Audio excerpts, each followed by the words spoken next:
Welcome back. This is the second part of the unit on drug and substance abuse. In the previous one, we looked at kind of like some trends in overall use over time.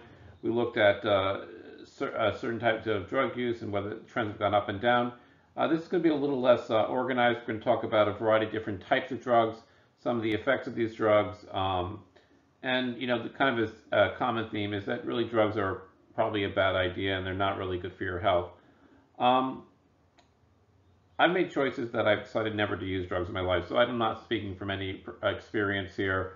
Um, where I do have some experience and where I share some personal reflections is that I have worked a little for some time in EMS, and my wife is a EMT. And inevitably, if you do volunteer ambulance, you run into overdoses, and they are probably the saddest calls that you ever see. And I just want to make some points about that because I don't know what it's like to use drugs. I have seen what it does to people, and it's never pretty. Um, the first thing is that few plan to overdose. Suicides obviously is a different case, but no one thinks it's going to happen to them. And usually it happens because you don't know the effect on your own personal body. You're not sure what's actually in the drug itself. It could be tainted, it could be mixed with something else. And people generally are not aware of what they're doing when they're using it. And so overdoses really are not a planned thing. And they're never pretty. And really, I've never seen anything in popular media that's ever captured what it's like to see an overdose victim. It's your vomit all over the place, often blood. You look dead, even when you're not dead. You're not really in extreme danger. Um, every overdose case looks like dead because you're limp, you're out, and that's how people find you.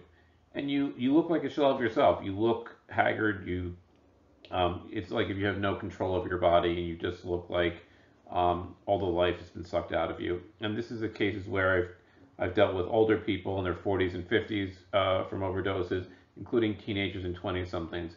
It no one looks good, and I'm not just saying like, and no one looks good when you have to call an ambulance, but I'm saying particularly, um, um, it can be embarrassing because in addition to the vomit, you can defecate on yourself and all the other types of things that happens, and well, that's how people are going to find you. And the typical thing that happens is that you're found by your family or friends, and it's usually either very, very late at night or early morning, because very often that's when it happens, and people think you're sleeping, and it's not something that's loud, and people there's an alarm, and you know that something's wrong, and so you often find someone passed out in the hallway, face down, looking like they had a heart attack and they're dead. And I've seen it where children have found their parents, um, when parents have found their children, and there are gruesome calls. There are motor vehicle accidents, there's heart attacks, but I think that the amount of tears and the amount of anguish that people go through when they find someone who's overdosed from a drug, variety of different drugs, um, it really is an emotionally tearing type of an event. And that's for as someone who's seen that as someone going in trying to help someone, not there being in a judgmental way. It's something that I think that for whatever the high might be, and for whatever the reason why people use drugs, it's something you probably want to avoid. And as I said, what I find with adolescents and teenagers is that there's an arrogance or the idea that they understand it, or people are making things up, or they've done research online and therefore they know what it does. And I don't think you can really understand it until it happens. And unfortunately, the only way to learn is a very painful route. So I just want to keep that in mind when we talk about some of these drugs, because some of it seems like we're talking as if we're doctors and we're talking about the medical effects, and then there's some way to control or manipulate those effects. So let's move on to talk about some of the drugs. The first one are hallucinogens. We're going to talk about a variety of different hallucinogens. The key thing to hallucinogens is that they alter your mental state, particularly your perception. The most famous hallucinogen is LSD, which stands for lysergic acid diethylamide. Um, it can create things in very small doses, which means usually it's like a tab and it's on paper, and you it's taken through the tongue and it gets into the bloodstream. It was very popular in the 1960s and 70s. Many people thought it was a mind-altering but more specifically a mind-expanding type of drug that that in some ways it enhance your capabilities, particularly to understand or expand your brain in a way beyond what is normally available. And so a lot of people kind of advocated for it because I think it was experimental and was something that is not naturally occurring. Um, the kind of stereotypical, reaction to LSD is that objects will glow and change. It looks kind of like a tie-dye. I'm sure you're familiar with the term acid trip, that there might be a kaleidoscopic kind of array of colors. Um, and the idea is that you feel like you're not in yourself, you are experiencing kind of a different mental state. And I think from the people who have had experience with it, it kind of enhances whatever mental state you went into, which means they could be pleasurable, they can also be unpleasant and frightening, depending on how you were feeling before you took the drug.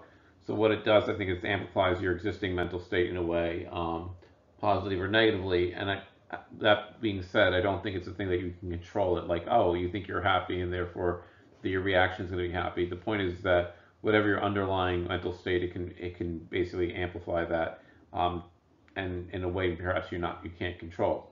Um, for on the physiologically on the body, you can have dizziness, nausea, uh, tremors, particularly like ingested on you don't have it in your stomach, and whether you're hydrated or dehydrated could affect different things.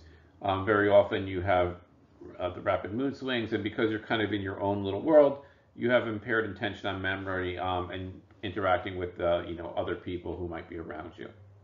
So another type of hallucinogen is ecstasy. It's a street name for the synthetic drug MDMA, and it's not just hallucinogenic in the sense that in a sense of an altered mental state. It also is a stimulant, and this is why I think it's very often used as like a party drug, because it gives you the energy to last all night long, and it's a pill form, and the physical tolerance builds very quickly. So very often people start with a little bit, and they quickly accelerate or amplify the amount they're ingesting from 1 to 2, 3, 4, 5, because of what I think very often is happening. They're chasing the euphoric feeling and the heightened sensation that happens usually directly because it goes into the bloodstream very quickly.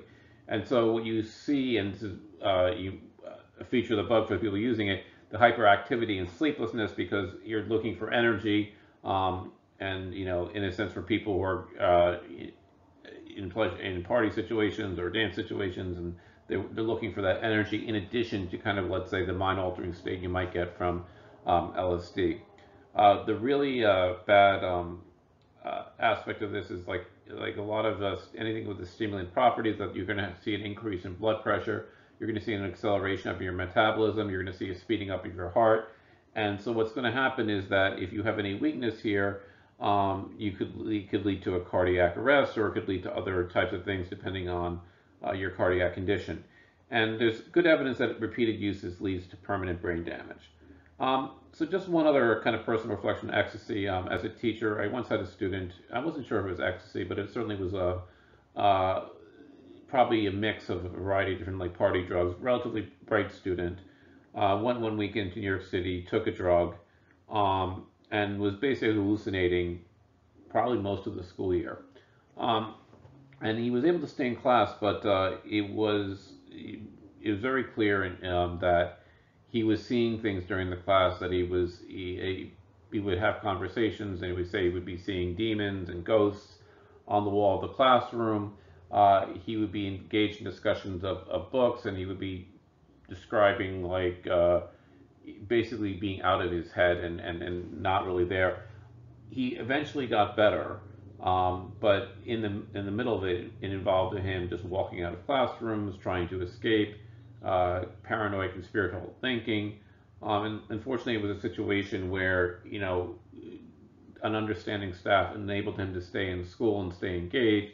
But it was very, very, very, very difficult. And this was a very bright student. And even under the influence of the drugs, clearly his brain was working and he was thinking. But the point is that he also had a lot of other stuff in there that was really impairing his ability to function in a normal environment. Probably the most common hallucinogenic drug is marijuana. And it's a milder hallucinogen. It's not going to lead to like altered mental states, but it generally can do things like change your mood, maybe a more mellow state, maybe more relaxed. And as you, I'm sure you know, marijuana is derived from the hemp plant, Cannabis sativa. Um, the active ingredient is THC, which stands for delta 9 tetrahydrocannabinol. Going to be a lot of tongue twisters here. One thing with marijuana is, unlike some other things, that it's metabolized very slowly, so it sits in your system very long. So even after you don't feel the high anymore, or you don't feel like you're under the influence, you can detect its presence in the body. And this is because it kind of, in a sense, has a slow run through the body, unlike some other drugs that go through the body much quicker. The physical effects is increase in pulse rate, blood pressure, reddening the eyes, coughing, dryness of the mouth. Um, some of these are similar to smoking tobacco. Some of these are a little bit more in terms of like the overall metabolism of the body. The psychological effects, I think the thing is a lot of people react differently. I think part of this is because marijuana is often mixed with other drugs. It's not simply people are not smoking pure marijuana very often. They're having with some other drugs mixed in. Some of these have all different effects. Some of them interacting with marijuana, some of them neutralizing it, some of them having a much more powerful effect than the marijuana itself. And so I think people have a very different reaction. Some people get kind of mellow, some people get kind of jittery, some people have more or less of a hallucinatory reaction to it. But the hallucinatory, sometimes you have kind of spontaneous and unrelated ideas where things just seem to come out like bubbles floating in. And the idea is that they're not related to kind of a chain of thought. It's kind of a fixation on something that kind of floats into your brain.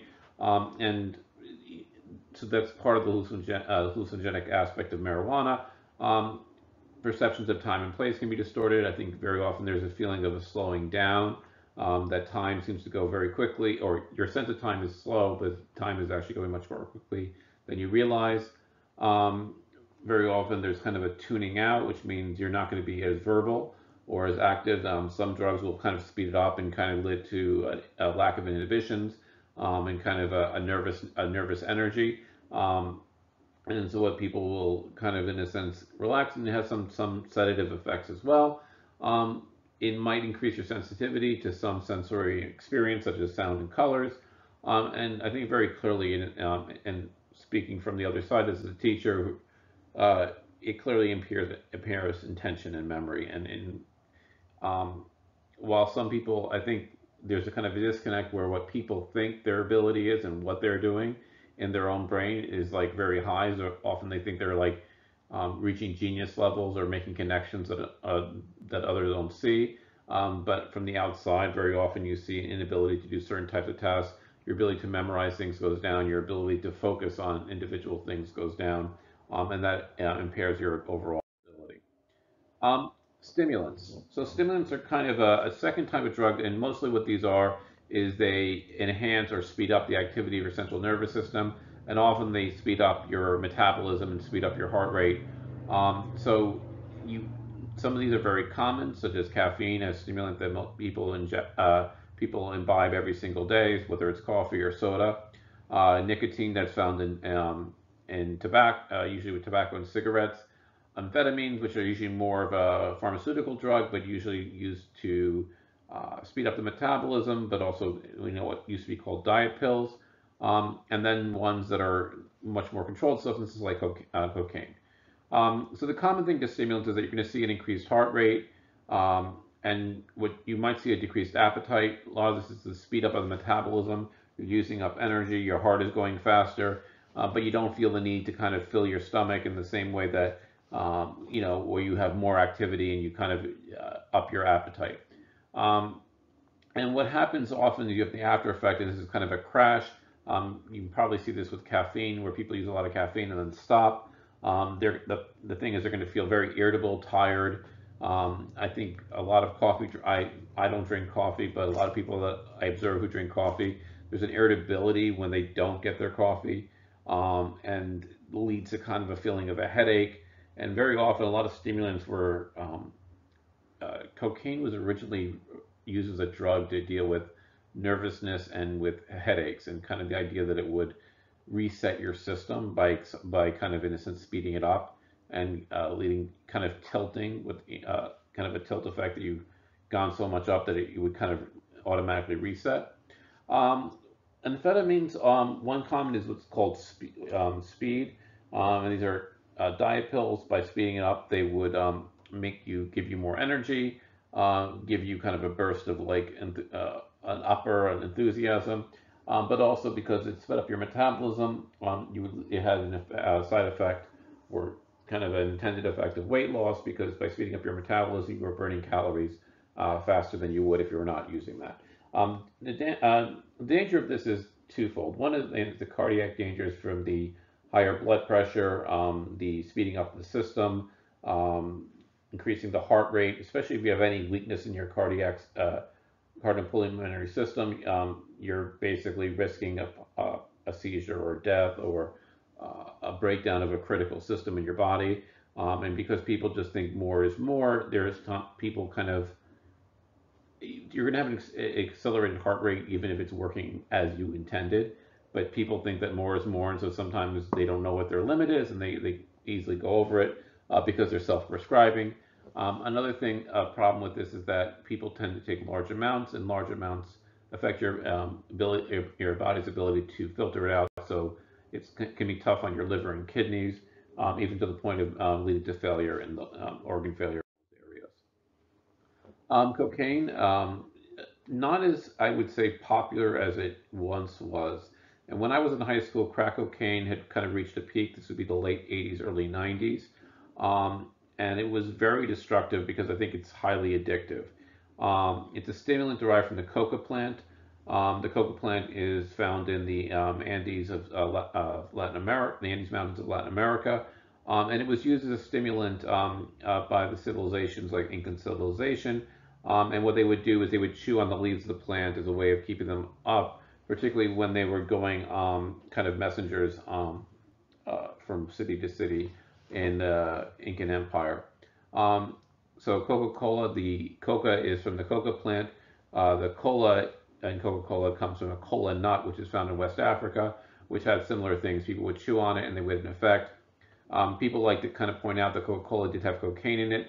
However, the drug is often derived from the more concentration that's found in the root of the plant, and the extracts that people used and people chewed were generally the leaves, and that was not quite as strong of an effect. So it wasn't the same thing, even though you probably were getting the same stimulant properties.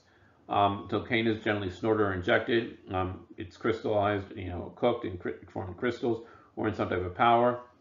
And then what I think is the attraction of cocaine is it leads to a euphoric rush, which means you get an initial hit that's very, very high, and not and similar to other ones is that you get that high, and then subsequent doses don't get you that high. So there's kind of a physical dependency, and then you start increasing your dosage to kind of reach the same original high that you got.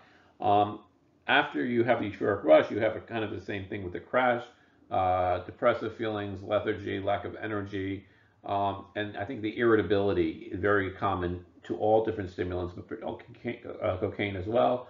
And because you're playing around with your body's metabolism and the operation of critical systems, heart attacks, strokes, brain seizures, very common, especially in habitual users, but also people who might have compromised systems when they use cocaine for the first time. I think the reason why people were very afraid of cocaine when I was in high school was particularly the idea that people would get addicted, or people would have very negative reactions on the first use, and therefore, unlike some drugs where people might start with a lower dosage, and therefore they weren't dealing with some of the worst effects of the drugs, at least not when they were starting. Cocaine scared people because it seemed like people were out of control, and some people had the negative effects on first or second or early usage of the drug. So another category of drugs are depressants, and depressants, as they say, they depress or slow down your body system, and so these are generally sedatives. They make your nervous system work slowly. There's a lot of medicinal uses for this. There are many times where you want to use depressants to dull pain, to decrease anxiety, to stop reactions. And so a lot of these are actually prescription drugs that have been altered for the purposes, altered and abused for consumption for people who don't have a medical reason to do them. So you have one type of depressants are barbiturates, like Seconal, and these are ones that are used like sleeping pills to reduce anxiety. So you see these kind of barbiturates, but particularly as sedatives or people who are suffering from insomnia. You have tranquilizers, things dealing with pain. So two very common ones, Valium and Xanax, for reducing anxiety or creating relaxation, also dealing with musculoskeletal pain. A lot of withdrawal symptoms, physically addictive, and therefore the inability of people, you get used to the lack of pain, and when you go off these drugs, you sometimes feel the normal pain underneath it, and people get kind of they want that feeling of, let's say, the numbness of the pain. Something that's become much more common are opiates, also known as narcotics, usually derived something from the opium or poppy plant. Although I think most you see them synthetically, which means that they are they're made in a laboratory. They're not actually derived from the plant. Morphine and heroin, very common ones. In the United States, after the Civil War, there was widespread morphine addiction because many soldiers had been given morphine to deal with the pain of their wounds, and then later became addicts. It was a very big issue that you don't really see in history books, but from the 1860s to 1900, morphine addiction was a huge issue in the United States, particularly among the generation that fought in the Civil War. Another opium, and you learn about the Opium War in world history, about the widespread addiction and the British colonial system, kind of based on the idea of pushing drugs onto Chinese, and the Chinese trying to stop the importation of opium, and the image of in the 19th century of an opium user in the opium dens of people who were just taking these drugs and destroying their lives and becoming very addicted, is one of the first kind of images of drug abuse and drug addiction. So the feeling, the pain relief, the euphoria, I think, comes from pain relief, and people kind of self-prescribe because they see like relieving pain is a positive thing. But the point about it is that because you might not get the same effect, people keep upping their dosages, and if they're not under supervision of a medical person who's monitoring their systems, the possibility of overusing or abusing it are very high. Opiates are some of the most physically addicting drugs, and as a result, being physically addicting, withdrawals is very. Tobacco is kind of an interesting case among all the different drugs and substances that adolescents potentially abuse. Partly because it is not banned completely. It doesn't really have a medicinal use like many other drugs. It's basically age limited. And so it has kind of this nature of a forbidden fruit aspect to it, that it's attractive mostly because it's forbidden. So cigarette smoking, and I don't think I need to recount like the dangers about smoking cigarettes, the lung cancer, emphysema, not to mention all the things that are not very attractive, yellowing teeth and nails and things of that sort. It's probably not a good choice. However, so smoking I think is less of a problem than it was in the past, although some of that is just kind of, let's say, balancing out with the rise of vaping, where people are switching from smoking tobacco to vaping, partly because of the increased perception that tobacco is hazardous to your health, and maybe the incorrect perception that vaping is not hazardous to your health. Smoking usually begins in the middle school years, between 7th and 8th, 9th grade. Although that doesn't mean that if you don't start in that window that that you're not going to start later. But that's generally when people who become smokers will start their habit. The biological research on the effects of tobacco indicate that it does damage to your lungs for the rest of your life. So the point is that it's not something that if you stop and heal, that damage is not, it doesn't have a long-term effect. It does. It increases the risk of lung cancer, even if you quit it. And the earlier you begin, the greater the damage, because you're putting the carcinogens in your body, time with your body is developing, you're basically putting yourself at a greater risk, and also, to the long-term effects due to addiction and developing a smoking habit and the hazardous substances and cigarettes. Um, Very often, tobacco is linked to emotional problems. Smoking is something that people think focuses their mind, or gets their mind off things that are bothering them. So it's very common to find smoking tobacco to be indicated with depression among adolescents. And there's some that it is kind of as a relief to anxiety, that people are nervous until they have a drag of their cigarette. That it also is commonly found among those who have anxiety disorders. Lastly, steroids. Now, steroids are, once again, like some of the other drugs we've talked about, have medicinal uses. People use steroids to promote growth. You take a steroid cream usually when you have something like poison ivy or something like that, cortisone, etc. Most steroids, there's a range of them, are mostly derived in some way from testosterone, and they promote muscle growth, which makes it attractive because the idea that you can grow muscles quicker, particularly lean muscles, without, let's say, all the exertion that happens with exercise and toning your muscles, has made it kind of like the idea of a shortcut. It also very often helps with healing, but in a way that has a long-term negative aspect. So this has been something that's been talked about a lot, about testing for steroids and the use of steroids among athletes. It has been frequently abused by athletes, particularly competitive athletes who are looking for an edge to get above their competitors. One of the biggest aspects of steroids is that it is a male hormone, testosterone. So when people are taking it in excessive amounts, it can have impacts on sexual characteristics. So in men, it leads to kind of a shrinking of the testicles, reduced sperm count, impotence, baldness, which is related to the amount of testosterone in your body, prostate gland. So basically, you're having more than what the body really should have. Now, obviously, some people have low testosterone and they take supplements to increase that to a normal level. But the point about it is that the levels of testosterone people are taking when they're taking steroids is generally more than the body can, let's say, incorporate healthily.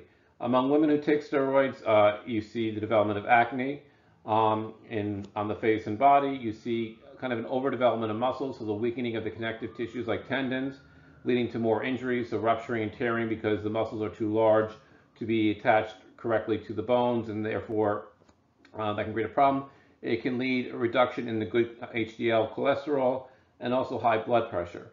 Part of this is, the psychological effects of steroids is kind of an irritability and also uncontrollable anger, and we see this particularly with former NFL players who have taken steroids, where we've seen anger and spousal abuse and other types of things that seem to be more of a pattern and might be related to the use of steroids among athletes. The other thing about it is it's basically like a super like male bully, bossy, assertive type A personality, leading to both kind of an invincibility but also kind of a competitiveness that is not healthy.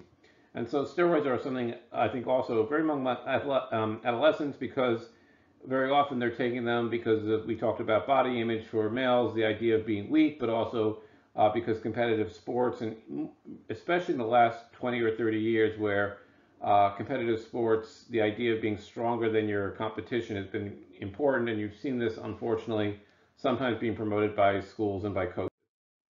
So some concluding thoughts. I I don't think that any of the drugs, while some of the drugs we talked about have medicinal properties, some of them are not banned or completely controlled substances. And it's not that these drugs are going to, you take one of these drugs, it's going to immediately kill you. But my experience has been that very few people's lives have been improved by substance abuse. And what often, I think, particularly for adolescents, is that the feelings of invincibility, the rejection of authority, often leads to this kind of idea that they think they are in control. And very often what happens with drugs is that the drug takes control, and leading to kind of a spiral of addiction and the spiral of, let's say, substance abuse. So my final thoughts are kind of similar to my reflection at the beginning. I made a choice not to use drugs in my life. And so I don't have experience, and I'm not going to get into the debates about, like, I don't know what the real effects are, or I'm just kind of repeating a line. What I have seen is I've seen the aftermath of what happens when people overdose, and it is one of the saddest things that I think I've ever been involved in. To see people who are, you know, to be found near dead by someone that cares about you, does a lot of harm on them. And I think more than any of the physical or psychological effects it has on the user, if you keep in mind about how it affects the people around you, I think that will encourage you to make better choices about the use of drugs and other controlled substances. Okay, so we're near to the end of it. We're going to have one last unit on personality disorders, and then it will be time for summer. And for those of you who are graduating, um, congratulations, you've worked hard, and this is probably the strangest senior year ever. And everyone else, I hope to see you next year in class. Bye for now.